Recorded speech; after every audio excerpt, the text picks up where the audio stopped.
کیا ہے اور اسی عبادت پر قائم رہنے کے لیے اللہ تعالیٰ ان کو زندگی گزارنے کے اسباب فراہم کر رہا ہے،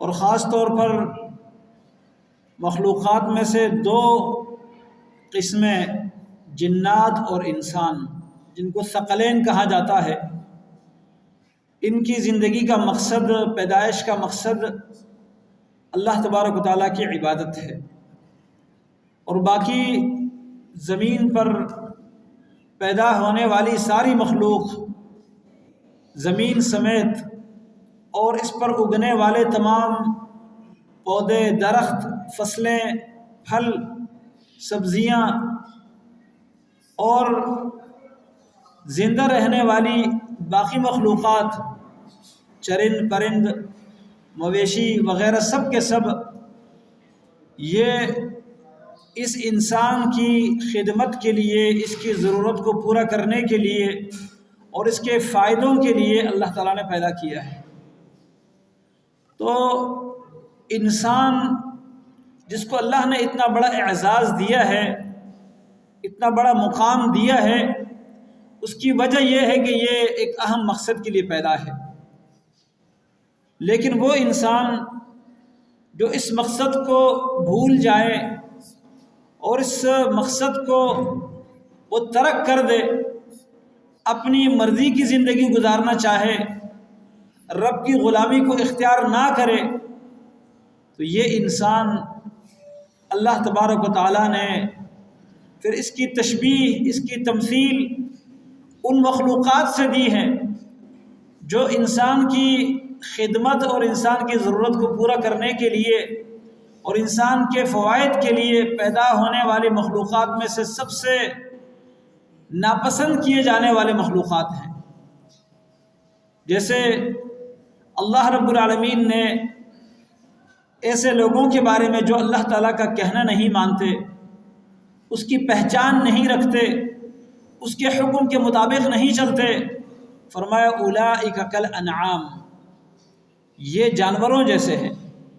انعام ڈنگر کو کہا جاتا ہے، مویشیوں کو کہا جاتا ہے، فرمایا یہ مویشیوں کی طرح ہے، بل ہم اضل، بلکہ مویشیوں سے بھی زیادہ بھٹکا ہوا، کیونکہ مویشی وہ اپنے مالک کو جانتے ہیں، مالک کے ساتھ وہ سلوک نہیں کرتے جو کسی اور سے کرتے ہیں۔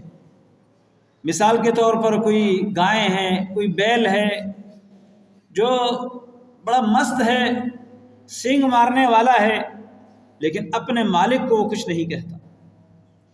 اس مالک کے گھر کے بچے اس کے رسی کو پکڑ کر لے جاتے اور لے آتے ہیں، اس کو کھولتے اور باندھتے ہیں، اس کو پتہ ہے کہ یہ میرے محسن ہے۔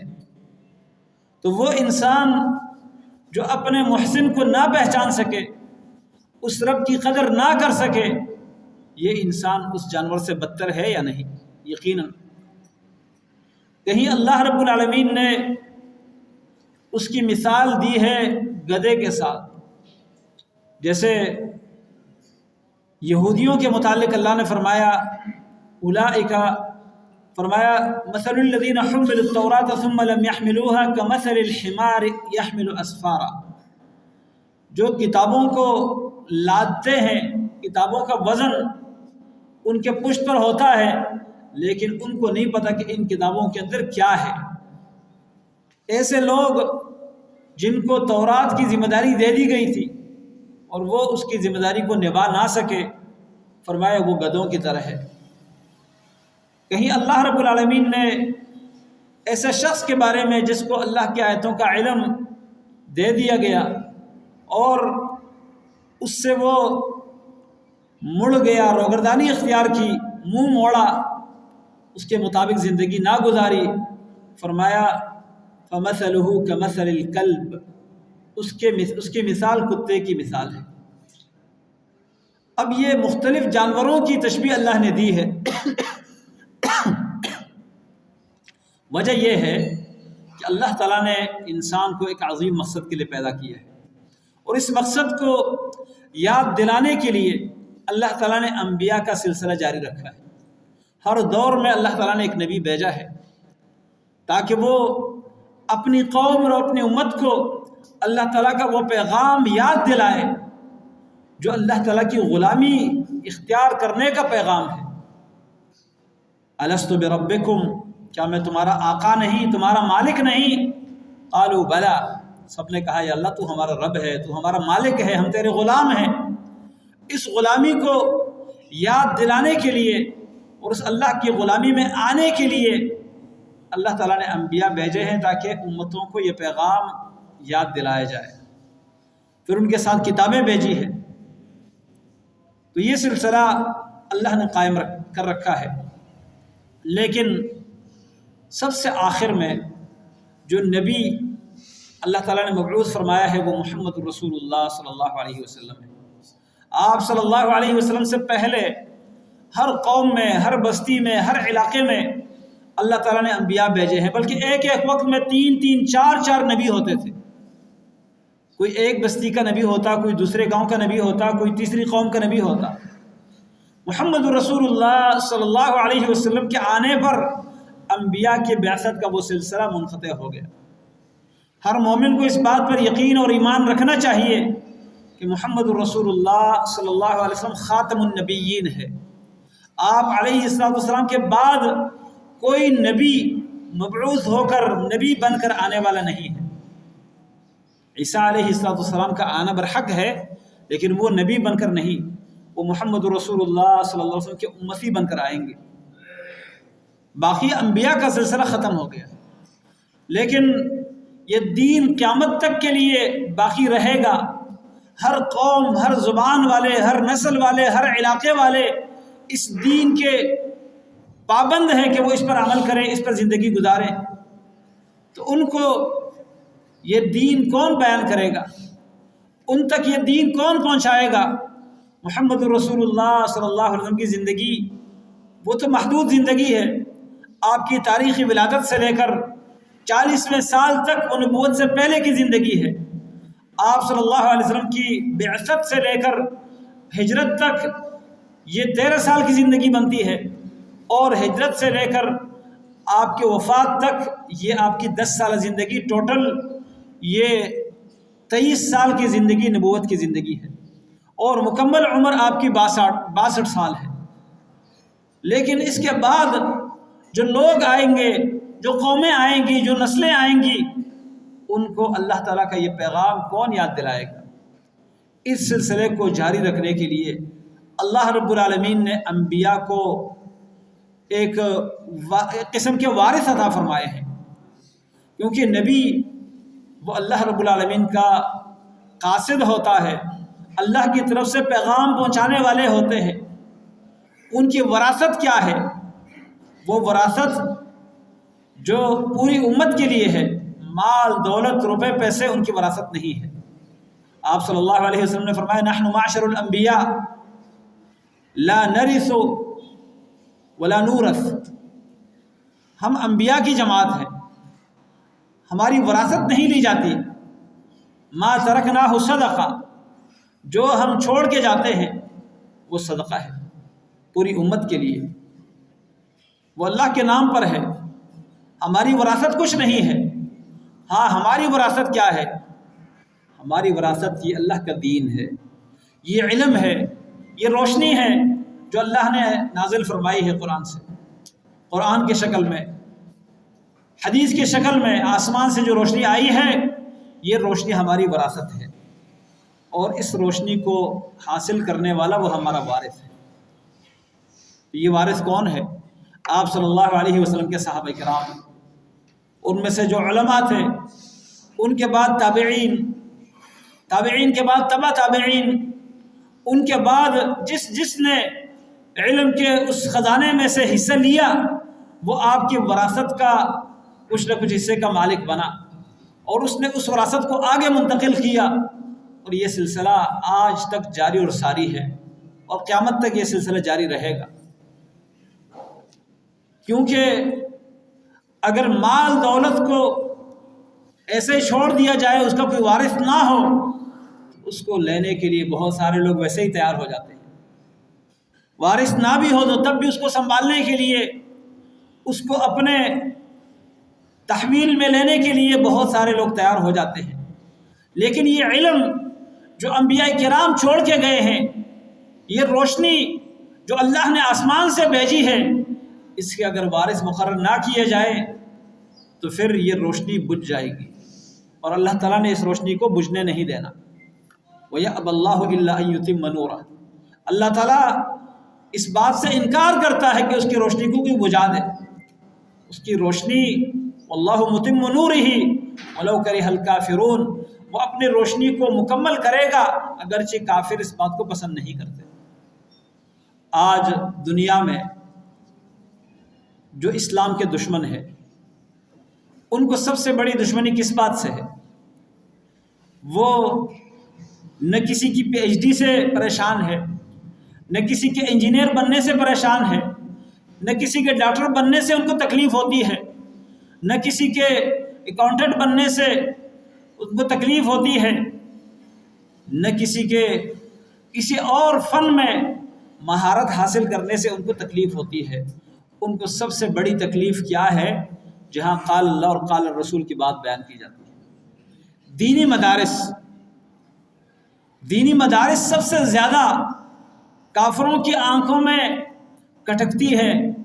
یہ وہ چیزیں ہیں، وہ جگہ ہیں جو ان کے آنکھوں میں کھٹکتی ہے، اور ان کو اس سے تکلیف ہے کہ یہ مسجد کیوں، یہ چٹائیاں کیوں، ان چٹائیوں پر بیٹھنے والے کیوں۔ آج جو پیسہ خرچ کیا جاتا ہے، جو فنڈ خاص کر آئی ایم ایف کی طرف سے، عالمی اداروں کی طرف سے ملک کے جو قرضے حاصل کیے جاتے ہیں، ان پر جو پابندیاں لگائی جاتی ہیں، جو شرائط عائد کی جاتی ہیں، ان میں سب سے زیادہ شرائط مدارس کی طرف ہوتے ہیں۔ مدارس کی طرف متوجہ ہوتی ہیں وہ شرطیں، مدارس کے متعلق وہ باتیں ہوتی ہیں، وہ شرطیں ہوتی ہیں۔ وہ آخر مدارس کا کردار کیا ہے؟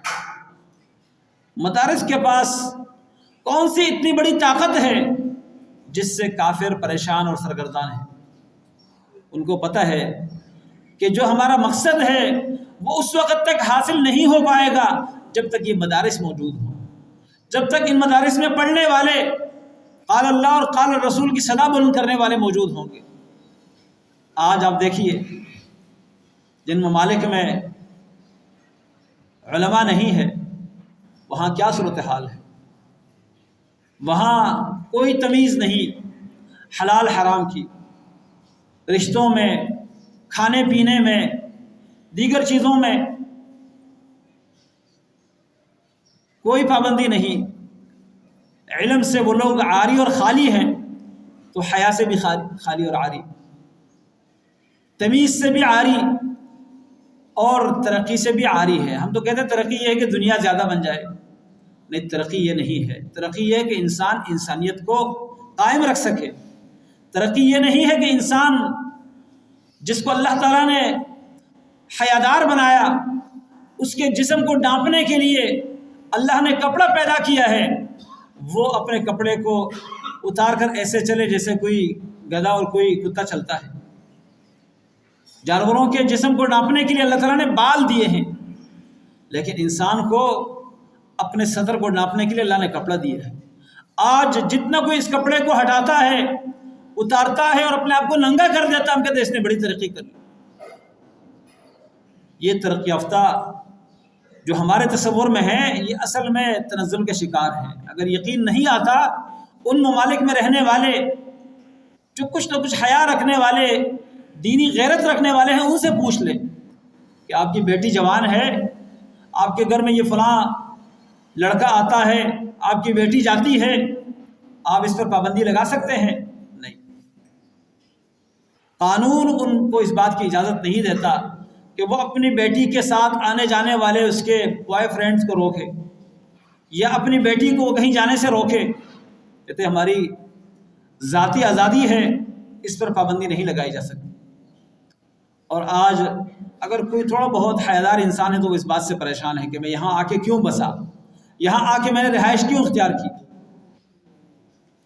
ہم تو دیکھتے ہیں کہ ان کے پاس پیسہ ہے، ان کے پاس دنیا کی سہولتیں ہیں، یہ ہے وہ ہے، لیکن اصل جو سرمایہ ہے انسان کی اولاد، انسان کی بیٹیاں، انسان کی عزت، انسان کا دین اور ایمان، اس سے انسان اگر خالی ہو جائے تو اس کا کیا بچا؟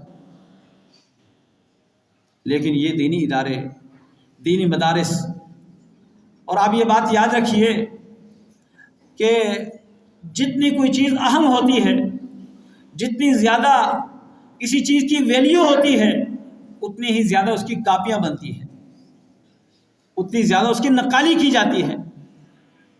آج عالم کی بات امت میں، مسلمانوں میں کوئی اہمیت رکھتی ہے، اسی عالم کے روپ میں آ کے، عالم کے آڑ میں، عالم کے حلیے میں وہ لوگ جو اسلام کے دشمن ہیں، اسلام کو بگاڑنا چاہتے ہیں، وہ آ کے ٹی وی چینلز پر، سوشل میڈیا کے مختلف پروگراموں کے اوپر آ کے لوگوں کو گمراہ کر دیتے ہیں۔ وہ اپنے ذاتی حلیے میں نہیں آ سکتے، ذاتی نام سے نہیں آ سکتے، جس نظریے سے وہ تعلق رکھتا ہے اس نظریے کے ساتھ نہیں آ سکتے۔ وہ علم کا نام لے کے، دین کا نام لے کے، قرآن کا نام لے کے، سنت کا نام لے کے لوگوں کو گمراہ کر دیتے ہیں۔ یہ نقالی ہوتی ہے۔ پتہ ہے کہ قرآن و سنت کی بات لوگ مانتے ہیں، لیکن وہ غلط تعویلات کر کے، غلط ترجمہ کر کے، غلط حوالے دے کے، اور پتہ ہے کہ عوام کو کون سا مجھ سے حوالہ پوچھنا ہے، کون سی ان کو عربی آتی ہے، تو اس طریقے سے امت کو گمراہ کرنے کی کوشش بھی کی جاتی ہے، کیونکہ پتہ ہے کہ علماء کی اہمیت ہے معاشرے میں۔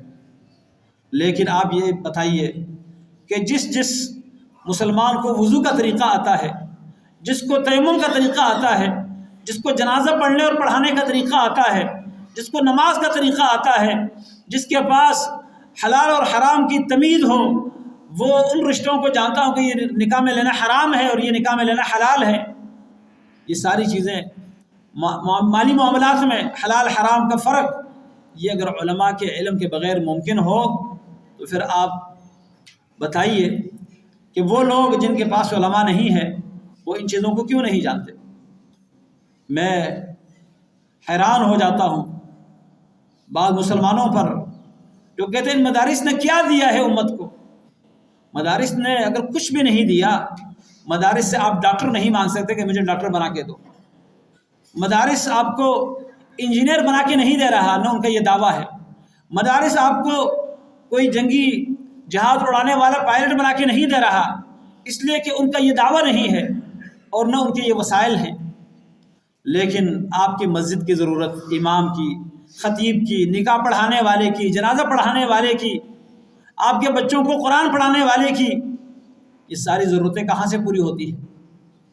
مدارس سے۔ اور اس سے بڑھ کر ہم سمجھتے ہیں کہ یونیورسٹیاں، کالج، انہوں نے ہمیں بہت کچھ دیا ہے۔ میں انتہائی معذرت کے ساتھ میں دنیاوی تعلیم کا مخالف نہیں ہوں، لیکن اس وقت ہمارے ہاں جتنا بھی کرپشن ہو رہا ہے، جتنی بھی زیادہ انسانیت کی تدلیل ہو رہی ہے، جتنی زیادہ انسانیت بکتی جا رہی ہے، انسانیت کی جو بے عزتی ہوتی ہے، وہ کون لوگ کرتے ہیں؟ کیا وہ مدارس سے پڑھے ہوئے یا بڑی بڑی ڈگریاں حاصل کر کے اہم پوسٹوں پر بیٹھے ہوئے لوگ کرتے ہیں؟ بین الاقوامی سطح پر جو دہشت گردی ہو رہی ہے اس کے ذمہ دار کون ہے؟ چھوٹی چھوٹی بچیاں، وہ ایک ملک سے دوسرے ملک سپلائی کرنے والے، ان کو بیچنے والے، ان پر پیسہ کمانے والے، اور پھر ان کو خون میں لطفت دیکھ کر ان کا خون پینے والے، اس سے خوشی محسوس کرنے والے، یہ کون ہے؟ پڑھے لکھے ہیں یا مدارس کے لوگ ہیں؟ میرے محترم بھائیوں، میں آج آپ کے سامنے مدارس کی اہمیت اگر اجاگر کرنے پر بات شروع کروں تو بڑی لمبی بات ہے۔ یہ مدارس اللہ رب العالمین کی وضع کردہ ادارے ہیں۔ کیوں؟ اللہ رب العالمین نے سب سے پہلے یہ کام خود کیا ہے کہ تعلیم دی ہے۔ اور یہ کون کہتا ہے؟ قرآن میں اللہ نے فرمایا وَعَلَّمَ آدَمَ الْأَسْمَاءَ كُلَّهَا، اللہ نے آدم علیہ السلام کو تمام ناموں کی تعلیم دی۔ تعلیم دینے والا اللہ، تعلیم حاصل کرنے والا آدم، پہلا انسان۔ اور اس تعلیم نے اس آدم کو کہاں پہنچایا؟ اللہ تعالیٰ نے فرشتوں سے جب سوال کیا، ان کو جواب نہ آیا، اللہ رب العالمین نے اس علم اور تعلیم کی وجہ سے انسان کو فرشتوں پر برتری دے کر فرشتوں کو کہا کہ ان کی طرف سجدہ کرو۔ آدم علیہ السلام کی طرف سجدہ کروایا اللہ تعالیٰ نے فرشتوں سے، وجہ کیا بتائی؟ تعلیم۔ اس علم کی وجہ سے اللہ نے انسان کو اتنی بڑی عظمت عطا فرمائی ہے۔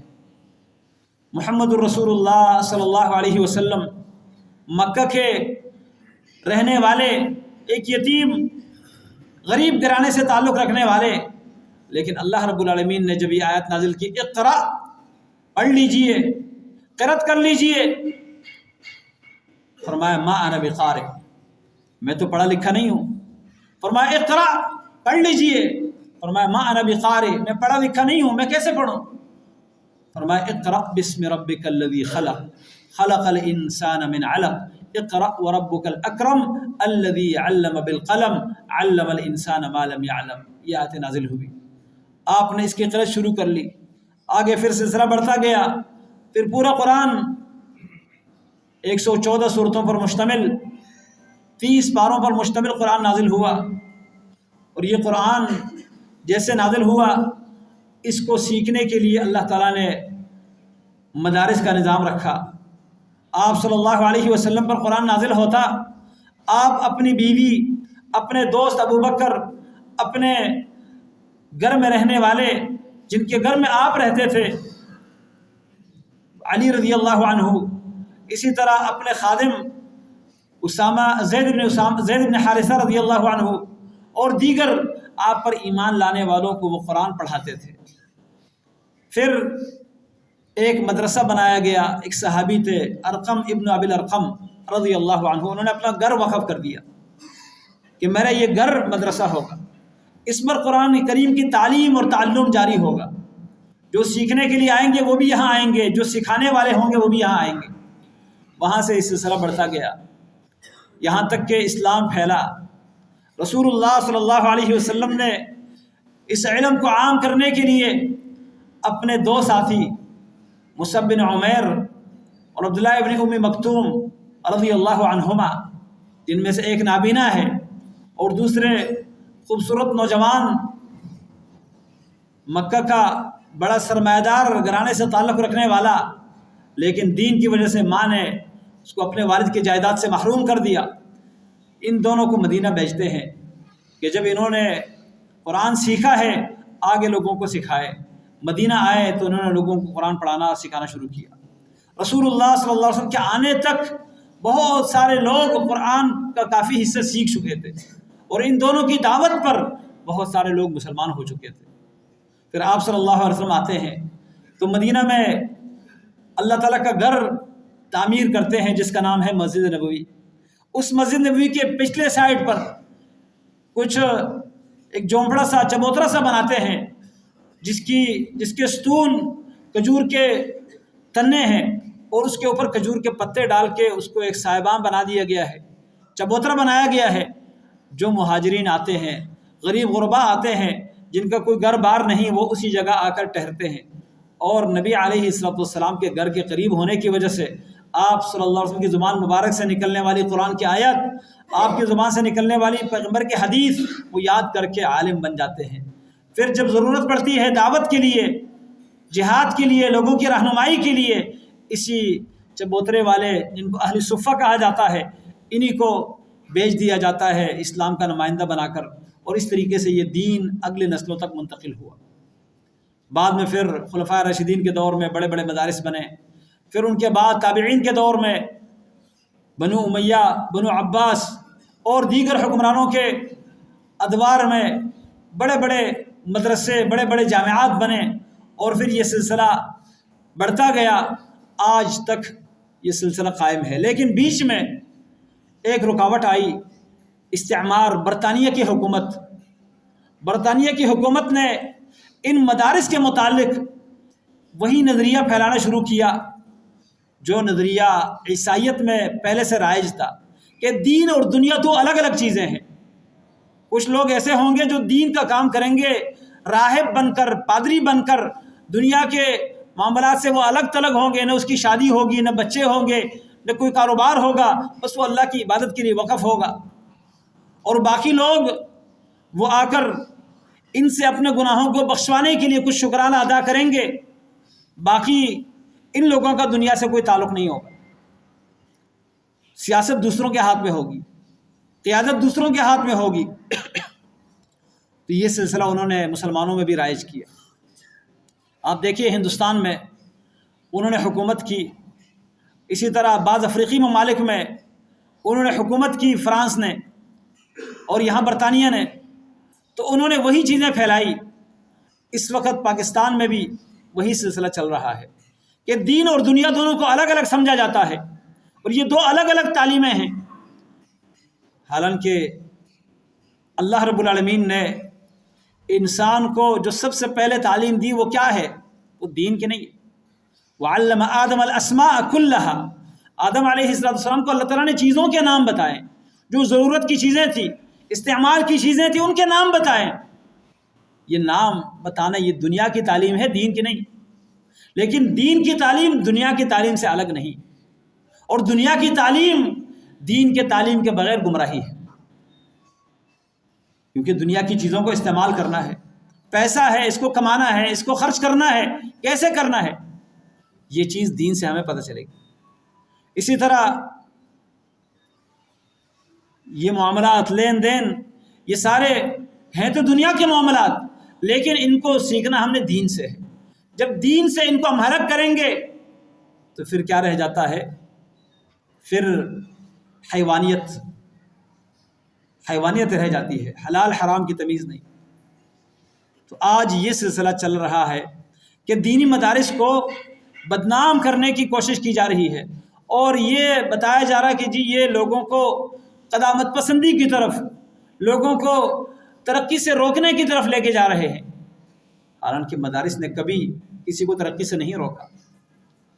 مدارس تو یہی کہتے ہیں کہ آپ دنیا کے معاملات میں جو لگے ہوئے ہیں وہ دنیا میں ترقی حاصل کر لے، لیکن دین سے الگ نہ ہو۔ کوئی ڈاکٹر بنتا ہے، وہ ڈاکٹر بن کر لوگوں کی کھال اتارنے والا، معذرت کے ساتھ میرے بھائی ڈاکٹر بیٹھے ہوں گے، لیکن ہمارے ہاں جو چل رہا ہے وہ کیا ہے؟ تڑپتا انسان اس کی آنکھوں کے سامنے مر رہا ہوتا ہے، کہتے ہیں فیس جمع کرواؤ، پہلے اتنا بل جمع کرواؤ۔ مرے ہوئے انسان کے لاش کے ساتھ کیا کھیل کھیلا جا رہا ہوتا ہے ہمارے اسپتالوں میں؟ پتہ ہے مرا ہوا ہے، لیکن اس کے فلان ٹیسٹ کرواؤ، فلان ٹیسٹ کرواؤ، فلان کرواؤ، فلان میڈیسن لے آؤ۔ یہ سارا کچھ کیوں؟ اسپتال کا بل بڑھانے کے لیے، اپنا کمیشن بنانے کے لیے۔ اسلام یہ کہتا ہے کہ یہ ہنر، یہ فن، یہ تعلیم، اس کو چھوڑ دو، اور اگر حاصل کرنا ہے تو قرآن و سنت کی روشنی میں حاصل کرو، جس سے انسانیت کی خدمت ہو سکے۔ تو بہرحال یہ مدارس اسلام کے قلعے ہیں، اور ہماری زندگی کی یہ ضرورت ہے۔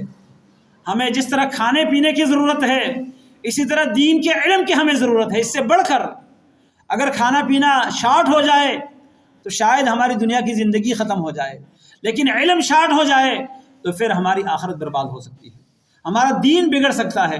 اس لیے دین کو شارٹ نہیں ہونے دینا۔ اپنے گھروں میں سے ہونہار، سمجھدار، قابل، ذہین بچے اپنے ہاتھوں ان کو منتخب کر لے۔ لوگ کہتے ہیں جی مدارس میں غریب غربا پڑھتے ہیں۔ غریب غربا کیوں نہیں پڑھیں گے؟ جب ہمارے پاس فیس ہوتی ہے، ہم مہنگی سے مہنگی فیس ادا کر سکتے ہیں، تو ہم کہتے ہیں جی بچے کو فلان یونیورسٹی میں پڑھانا ہے، فلان کالج میں پڑھانا ہے۔ ٹھیک ہے، آپ پڑھائیں، لیکن ان کو جس طرح دنیا پڑھا رہے ہیں دین بھی پڑھائیں۔ آپ کے گھر میں اگر کوئی ذہین بچہ ہے جو کسی کالج اور یونیورسٹی کو ٹاپ کر سکتا ہے، آپ اس کو اس کے ساتھ ساتھ دین کی تعلیم پر لگاؤ، انشاءاللہ وہ بہترین عالم بن کے معاشرے کی جو ضرورت ہے علماء کی۔ اور اگر آپ کے پاس مال بھی ہے، پیسہ بھی ہے، تو پھر تو نور علی نور ہے کہ آپ اپنا پیسہ لگا کے اس کو کسی کے صدقہ زکوٰۃ کھانے پر مجبور نہ کریں۔ وہ آپ کا کمایا ہوا پیسہ کھائے، خرچ کرے اپنے اوپر، اور اللہ کا دین سیکھے۔ کل وہ کسی کا محتاج نہیں ہوگا، وہ اللہ تعالیٰ کے دین پر اپنا مال بھی خرچ کرے گا، اپنا علم بھی لگائے گا، اور معاشرے کی اصلاح کرے گا۔ ایسے لوگوں کی ضرورت ہے اس وقت۔ اپنے بچوں کو دینی مدارس کی طرف لے آئیے، اور خاص طور پر یہ آج کل جو موسم ہے، رمضان کے بعد دینی مدارس میں داخلے شروع ہوتے ہیں۔ اس مناسبت سے میں نے آج کا یہ جمعہ اسی موضوع پر آپ کے سامنے پڑھایا تاکہ کچھ توجہ پیدا ہو۔ آپ اگر چاہتے ہیں کہ آپ کا بچہ یا آپ کی بچی آپ کے مرنے کے بعد بھی آپ کی نیکیوں میں اضافے کا سبب بنے، آخرت میں بھی آپ کی سربلندی کا سبب بنے، تو آئیے ان کو دینی علوم سے آراستہ کیجیے، ان کو دین کا علم، قرآن و سنت کا علم، کسی فرقے کا، کسی نظریے کا نہیں، صرف اللہ کا کلام، اللہ کے رسول کی احادیث، اور اس کے ساتھ سمجھنے کے لیے جو عربی قواعد ہیں، عربی گرامر ہے، صرف نحو ہے، تفسیر ہے، فقہ ہے، اصول فقہ ہے، اصول حدیث ہیں، یہ چیزیں بھی پڑھائیں۔ اور مدارس میں یہ سارا کچھ نصاب موجود ہوتا ہے، آپ اپنے بچوں کو لے آئیں، وہاں پر انشاءاللہ آپ کے بچے ایسے ماحول میں رہیں گے۔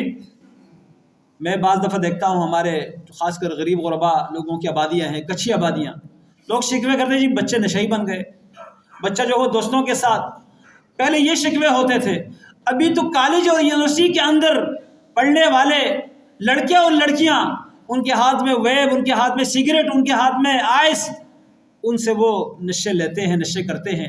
اور سب سے زیادہ پچھلے دنوں اس پر ایک رپورٹ پیش ہوئی کہ تمام تھانوں میں کہاں کہاں سب سے زیادہ منشیات فروشی ہو رہی ہے، تو یہ رپورٹ میں بات سامنے آئی کہ تعلیمی ادارے جہاں زیادہ ہیں وہاں پر منشیات فروشی کا دھندا زیادہ چل رہا ہے، تعلیمی اداروں کے اندر، مدارس میں نہیں، کالج میں، یونیورسٹیوں کے اندر۔ اور لڑکے نہیں، لڑکیاں بھی بڑھ چڑھ کر اس کام میں ملوث ہیں۔ یہ اس گن سے اپنے بچوں کو بچانے کے لیے، ان کے ماحول کو اچھا رکھنے کے لیے آپ مدارس کی طرف لے آئیں، اور کچھ بھی نہ ہو کم سے کم 5 وقت نماز پابندی سے تو پڑھیں گے نا، کم سے کم آپ جب فوت ہوں گے تو آپ کے جنازے پر کھڑے ہو کر آپ کے لیے دل سے دعا تو کریں گے، آپ کے گھر میں اگر شریعت کے خلاف کوئی کام ہو رہا ہو کم سے کم اس کے بارے میں تو منع کریں گے۔ تو اپنے بچوں کو اگر آپ مزید قیمتی سرمایہ بنانا چاہتے ہیں تو ان کو دین کے علم کے ساتھ جوڑیے، اور دین کا علم اس انداز سے کہ اس پر دنیا میں شاید آپ کو کوئی عہدہ نہ ملے، کوئی نوکری نہ ملے، کوئی منصب نہ ملے، لیکن اللہ کے ہاں آپ کو جو منصب ملے گا وہ بہت بڑا ہے، وہ امت کی قیادت کا منصب ہوگا۔ وہ جس طرح مسلح کے اوپر امامت ہے، اسی طرح معاشرے کی اصلاح، دنیا میں امن اور سکون، یہ منصب آپ کو اللہ تعالیٰ دے گا۔ اور ویسا تو آج کل الحمدللہ یہ بھی کمی پوری کر دی گئی ہے۔ ہمارا ادارہ جامعۃ الدراسات الاسلامیہ گلشن اقبال سفاری پارک، وہاں پر اللہ کا فضل ہے کہ اس وقت پچھلے سال جو ہمارے لڑکے فارغ ہوئے ہیں ان کو HSC کی طرف سے MA اور BA اور MA دونوں کی ڈگریاں ان کو دے دی گئی، اور اسی طرح جو انٹر بورڈ ہے ان کی طرف سے 2 ڈگریاں ان کی طرف سے جاری کر دی گئی۔ تو یہ ڈگریاں جو HSC کی طرف سے جاری ہوتی ہے باقاعدہ اس کی ویلیو ہے، دنیاوی معاملات میں اگر کوئی ان کو استعمال کرنا چاہے، کوئی آرمی میں، نیوی میں خطابت کے لیے یا کسی اور منصب کے لیے کسی بڑی یونیورسٹی میں PhD MPhil کرنا چاہتے ہیں، اس میں یہ ڈگریاں استعمال ہو سکتی ہیں۔ تو آپ دنیاوی تعلیم میں بھی آگے بڑھ سکتے ہیں۔ آپ آئیے، انشاءاللہ آپ کے دین اور دنیا دونوں ضرورتیں وہاں پوری ہوگی، اور آپ کے بچوں کی تعلیم جو ہے اس کا سلسلہ رکے گا نہیں۔ دنیاوی تعلیم اگر وہ میٹرک کر چکے ہیں بہت اچھی بات ہے، اگر میٹرک نہیں مڈل کر چکے ہیں تو ان کو بھی انشاءاللہ داخلہ دیا جائے گا، لیکن اس سے یہ ہوگا کہ ان کا اگلا جو سلسلہ ہے وہ دنیاوی اور دینی تعلیم دونوں ساتھ ساتھ چلتی رہے گی، اور آپ کے لیے بھی اور بچے کے مستقبل کے لیے بھی یہ بہترین بات ہے۔ اللہ رب العالمین ہم سب کو توفیق دے کہ ہم اپنے بچوں کو دین کے تعلیم کے ساتھ وابستہ کریں، تاکہ وہ ہمارے لیے آخرت کا صدقہ جاریہ بھی بنے اور دنیا میں بھی ہمارے لیے ترقی اور عزت کا باعث بنے۔ اقول قولی ھذا استغفر اللہ لی ولکم ولسائر المسلمین۔ ان الحمد لله نحمده ونستعينه ونستغفره ونعوذ بالله من شرور انفسنا ومن سيئات اعمالنا، من يهده الله فلا مضل له ومن يضلل فلا هادي له، واشهد ان لا اله الا الله وحده لا شريك له، واشهد ان محمدا عبده ورسوله۔ سیدنا ابو ہریرہ رضی اللہ تعالیٰ عنہ ایک دفعہ مسجد نبوی کے باہر مدینہ کے بازار میں گزر رہے تھے، لوگوں کو دیکھا لوگ خرید اور فروخت میں بڑے مگن ہیں، تو آواز دی کہ لوگوں تم کیا کر رہے ہو؟ ادھر مسجد نبوی میں اللہ کے نبی صلی اللہ علیہ وسلم کی وراثت تقسیم ہو رہی ہے اور تم یہاں دنیا کے کام میں لگے ہوئے ہو۔ لوگ اپنا کام وام چھوڑ کے بھاگ گئے مسجد کی طرف، یہ وہاں انتظار کر رہے تھے، کھڑے تھے ابو ہریرہ بازار میں۔ لوگ گئے مسجد میں، دیکھا آس پاس کوئی تقسیم ہوتے نظر نہیں آیا، بس ایک جگہ ایک شیخ بیٹھے ہوئے ہیں، اس کے پاس کچھ طلباء ہیں وہ حدیث پڑھ رہے ہیں، دوسری جگہ ایک شیخ بیٹھے ہیں، ان کے پاس کچھ لوگ بیٹھے ہیں وہ قرآن کی تفسیر پڑھ رہے ہیں، اسی طرح مختلف حلقے لگے ہوئے ہیں علمی۔ تو ابو ہریرہ رضی اللہ عنہ انتظار میں ہے اور پتہ ہے کہ یہ لوگ واپس آ کر مجھے کہیں گے کہ وہاں کچھ ہو نہیں رہا۔ لوگ آ گئے، کہتے ہیں ابو ہریرہ آپ نے کہا تھا کہ نبی علیہ السلام کی وراثت تقسیم ہو رہی ہے، ابھی تو کچھ نہیں ہو رہا، ہم گئے تھے وہاں کچھ تقسیم نہیں ہو رہا۔ فرمایا مسجد میں آپ کو کچھ نظر نہیں آیا؟ کہتے ہیں نظر تو آیا لیکن کچھ تقسیم ہوتے نظر نہیں آیا۔ کہا کیا نظر آیا؟ یہ تو ایک شیخ بیٹھے ہوئے ہیں، ان کے آس پاس لوگ بیٹھے ہیں، وہ احادیث پڑھا رہے ہیں اور لوگ سن رہے ہیں، دوسرے جو ہے وہ تفسیر پڑھا رہے ہیں، باقی لوگ سیکھ رہے ہیں، اسی طرح حلقے بنے ہوئے ہیں۔ فرمایا یہی تو اللہ کے نبی کی وراثت ہے، یہی تو اللہ کے نبی کی وراثت ہے، اگر تمہیں چاہیے تو تم بھی جا کے ان حلقوں کا حصہ بنو۔ یہی وجہ ہے کہ بعض سلف سے یہ بات، صحابہ کرام سے یہ بات منقول ہے، اور بعض روایت میں یہ مرفوعاً نبی علیہ السلام سے بھی منقول ہے، کن عالما او متعلما او خادما، یا تو عالم بنو یا علم حاصل کرنے والا شاگرد اور طالب بنو، اور یا ان کی خدمت کرنے والا بنو، کیونکہ خدمت کرنے سے بہت کچھ ملتا ہے، بہت ساری چیزیں پتہ چل جاتی ہیں اور اجر بھی مل جاتا ہے۔ تو علم کے ساتھ وابستگی کسی بھی طریقے سے یہ انسان کی ترقی، انسان کی عزت، اللہ تعالیٰ کے ہاں انسان کے قرب کا ذریعہ ہے۔ جب انسان علم کے قریب ہوگا، علم کے ساتھ وابستہ ہوگا تو اندھیروں سے دور ہوگا۔ علم ایک ایسی صفت ہے جس کے مقابل میں کیا ہے؟ جہل۔ جہل، کوئی بدترین انسان ہو اس کو آپ کہتے ہیں کہ جاہل، وہ کیا کہے گا؟ اپنے لیے یہ نام، یہ لفظ پسند نہیں کرے گا، اپنے لیے جاہل کا لفظ کوئی بھی پسند نہیں کرتا۔ تو جب یہ لفظ ہم پسند نہیں کرتے، اس کو اپنے سے ہٹانے کے لیے، اپنے سے اس نام کو اتارنے کے لیے ہمیں علم کے حلقے میں آنا ہوگا اور علم کے ساتھ وابستگی اختیار کرنی ہوگی، تبھی ہم جاہل بننے سے نکلیں گے اور عالم بنیں گے۔ جہل ایک ایسی بیماری ہے جس کے بارے میں موسیٰ علیہ السلام اللہ سے دعا کرتے ہیں، اعوذ باللہ ان اکون من الجاہلین، میں اللہ کی پناہ چاہتا ہوں کہ میں جاہلوں میں سے ہوں، جاہلوں میں سے بننے سے میں اللہ کی پناہ چاہتا ہوں۔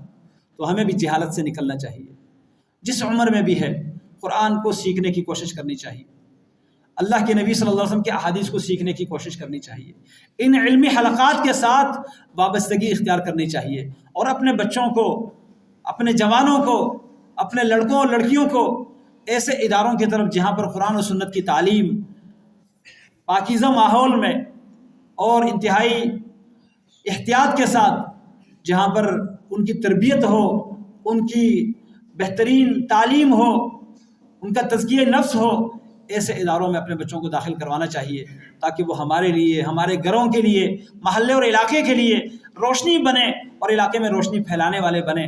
اللہ تعالیٰ مجھے اور آپ کو سمجھنے اور سمجھ کر عمل کرنے کی توفیق عطا فرمائے۔ کہ اللہ تمام بیماروں کو شفا کاملہ صحت عاجلہ عطا فرما دے۔ اے اللہ دینی اداروں کو آباد رکھے اور ان کو آباد کرنے والوں کو بھی یا اللہ اپنے خاص حفظ و امان میں رکھے۔ یا اللہ ہمیں توفیق دے کہ ہم علم نافع حاصل کر سکے۔ اے اللہ ہمیں وہ علم دے جو ہمیں دنیا میں بھی نفع دے اور آخرت میں بھی نفع دے۔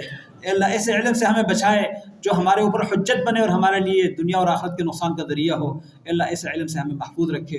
ربنا ظلمنا انفسنا وان لم تغفر لنا وترحمنا لنكونن من الخاسرين۔